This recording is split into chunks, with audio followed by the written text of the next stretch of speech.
Good afternoon. You're in the back room with Becky, and it is Marvelous Monday, and it is afternoon because yesterday was the Jingle Bell Walk Run 5K, and that meant I needed some rest today. I really needed to get some rest, and there was over 1,500 people out in Lenexa to do this walk run, and to my understanding, it is one of the largest attendances we have ever had for the Arthritis Foundation. Yeah, Miss B is like kind of, ooh. Well, it's a marvelous Monday. We have our miserable mentions, and this week we have a three-way tie. We have, as our Atlanta Housewives came out of the gate last night, starting off with a birth and ended with a bang. Now, come on now. Okay, you had to love the scene when Kim was getting ready to go to the hospital. And she was not asking about, do we have a receiving blanket for the baby? Do we have the video camera? Do you have some soothing music? None of that. You got my wig. You got my hot curls. Her makeup bag. And then she kept drilling, oh boy. I felt sorry for Croy. I'm nervous. I don't know why you're nervous. You done did this twice before. But I think this is a little bit different because Croy is a country boy. Once you pop that baby out, he gonna marry you up, and that's it. It's a wrap, seal deal, settle down. He's a real man. I really like him, not just because he's sexy. Every now and then he'll have this hairdo, and it reminds me of her gay lesbian friend. I was like, where's she consistent? But Croy seems to be a really good guy, and Kim really seems to have taken lemons and made lemonade. Now, they can't say nothing more about her than she is a survivor. She had a rough run out, in her relationships in the past, and I think sometimes, she had always been looking for a sugar daddy. Well, she found a sugar baby, and now she got a baby daddy. I hope she'll get married and really settle down and change her ways. But it was funny because the doctor knew her, and when he said, she was trying to get the kids out the room, it was so telling about their relationship. When the baby said, to her mother, what do you mean he's not nervous? He's dying over there. And then the little girl chimes in, the youngest of Kim's daughters said, yeah, because he's panicking. The thought is going through his head. In less than 12 hours, I'm going to be a father. Now, he had this look on his face like, like he was trying to smile, kind of like that dude on the Housewives of Beverly Hills, But it's hurting you to smile because it wasn't a real smile. He was scared, and his face just went from to. And I knew he was really feeling this situation and this occasion. And the pain started hitting Kim again. And she said, she's a big girl. Why she calling Nene a moose? She is popping out some 9-pound babies and stuff. So, okay, you ain't no teeny weeny heifer. And as they say down south, you got them big old childbearing hips. You'll be all right. But when she got ready to cut loose, she did say, why don't y'all go and get something to eat? The little girl said, I'm not hungry. I don't want. And they was like, at least she didn't cuss in front of the babies. Okay? So I appreciate that. But she cut loose. And since they do know her, they was like, the pain was really getting intense. Wasn't no reason to show out like that, Kim. Cuss like a sailor. Drink like a fish. Maybe you'll really tame down some because you're going to be breastfeeding. So now that answers another curious question we had. Does she or does she not have breast implants? Okay, moving right along. What in the world? Sherre, you've been in there pumping too much iron, girl. Because you got the testosterone and the estrogen out of balance. Because see, you walk around here like you think you a man. And now they fit to treat you like one. So you throw this drink in your husband's face. You out here building a villa, chalet, or whatever you want to call it, and you have this extravagant taste. You spend all this money on your clothing line. You spend all this money to throw yourself an independence party. Don't count your chickens before they hatch. And don't count the divorce settlement until it's in the bank and the check has cleared. Okay? So you get miserable mention for not knowing how the game is played. You showed your whole card when you told him what you was getting ready to do. So he beat you to the punch. And he beat Phaedra in court. But see, when Phaedra brought in that dude that was, doing criminal conduct with some marijuana and stuff, and had the tinted windows and stuff, came in there and lied to the judge, why would you let your client be on camera? Yeah, let that soak in.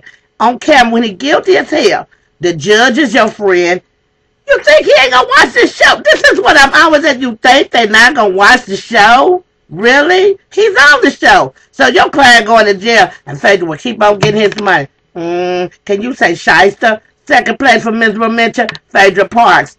You're not a very good attorney. You look good in your designer heels and clothes and stuff, but unless you win in some cases, knock them out the park, for real, I think you stunting. Going to get that funeral home business and get somewhere and sit down. Now, I tried Sherre. I tried to have a little sympathy for her last week, but as I saw the rewind, when she's telling her mother, or she's telling Phaedra about what Dave is doing to her, Dave said, "Get your hand out my pocket, gold digger." Okay. Now, having said that, Kim Zolciak turned her life around and married, she ain't married up, but she just about sealed the deal. You got an NFL player and you done produced his one and only son, and then you done promised him another one, then you must be crazy if you ain't seeing what the real deal is. Okay, we ain't saying they're gold digger, but they ain't messing with no broke. Y'all wonder where the women make their money at? Keep watching. All right, now, speaking of coming up, Nene Leakes. I love Nene Leakes. I always have, but I'm seeing a little bit of funky vibe coming from her. Now, she done ran up on the right one, because this Italian guy, and I've dated a couple of Italian men in my day, and they're very much like Latino men. My mother said, well, Rome, they spoke Latin in Rome, so I think they is part Latin too. So I said, okay, Mama, I ain't going to argue with her, because she been right on too many things about these housewives. Didn't let her see it last Sunday and was so glad, because now this week, not only are we doing inappropriate behavior for black women from the South, you are out here with your business all in the street, and you really think that's cute. For number one, I really didn't like how Sherre handled that conversation on the phone with her mother, talking about that boy's dad right in front of her on TV. You building a case, but what you building a case is to show that you selfish and inconsiderate. Bam! That's what you showing. So you should have said that off camera if you weren't trying to build some cred for yourself. But evidently, they saw right through you, and they didn't see right through Dave, because he was smart enough to plan that stuff out. You talk way too much and don't know quite as much as you think you do. So my third miserable mention, Sherre. Who gets number one, first place? Kandi Burress. You ain't been on just one show doing inappropriate activity. 2. She's on the Chef Robl's show about catering that comes on Sunday nights now. And she went to New York City to do her launch party for the toy line, the sex toys, that intimate products or whatever, whatever. I wouldn't know. I'm just going to keep it real. It was really hilarious, though, because, the tables were turned on her. Whether you like it or not, karma is a bitch. It will come back and bite you on the ass. You did that foul and flam to Kandi at her birthday party, trying to call yourself getting back because she busted you out because you was pregnant when you got married. Okay, we going fast, but I want you to hear this. When Kandi went into this dinner on Robl's show, and the girl that booked the burlesque. See, people don't know. It's different levels of burlesque. Like, it's different levels of pornography. You got soft, hard, and classic. And classic burlesque is not us winding our twats up in your face. It's not like that. But if you get one of them hardcore burlesque girls like Dita Von Teese that's making money all over the world, they'll get as naked as they need to. They'll get as provocative But Kandi didn't like it. Okay, they didn't like it when Ridiculous was swinging his talawhack around either. You got what you put out there. I done told y'all. Okay, I got to say the best for last because Nene was cracking me up. Been there, done that, been back to that place before.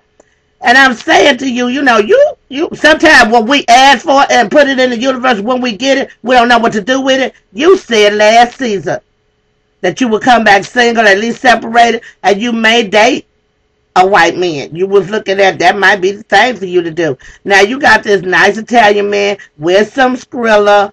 You want to do business with him, and he want to do business with you too. He want to give you the business. I think it's cute. I think black women need to get that kind of treatment every once in a while, or at least once in their lifetime. And then if it ain't for you, it ain't for you. But I will say this about my brothers of other persuasion. They know how to date. They know how to court. They don't mind going corny or cheesy if it's going to make you smile. He bought her shoes, a pin from Tiffany, and had somebody sing for her. Now, that's what I call a romantic evening. Now, she said she had never seen one. He said, you ain't seen romance yet. That's all I got time for. Our third place miserable mention. Of course, it was Kandi Burress, but it wasn't the worst thing she could have done. I think that, Phaedra was at the top of my list for doing that Shiesty lawyer job. Then Sherre for being stupid about baby daddy business. And if you're going to give baby mama drama, you got to be able to handle it. And then our girl Nene. Kim ain't gonna say nothing bad about it except for that cussing. She gonna keep on because y'all ain't seen it all. She gonna do some stuff. Y'all think she changed because she got a good man? That ain't changed every woman. You would think it would, but it don't. So you in the back room, Becky. It's a marvelous Monday. Peace and love as always to the people. I gotta go. I got stuff to do. The show is this Thursday night. Love you.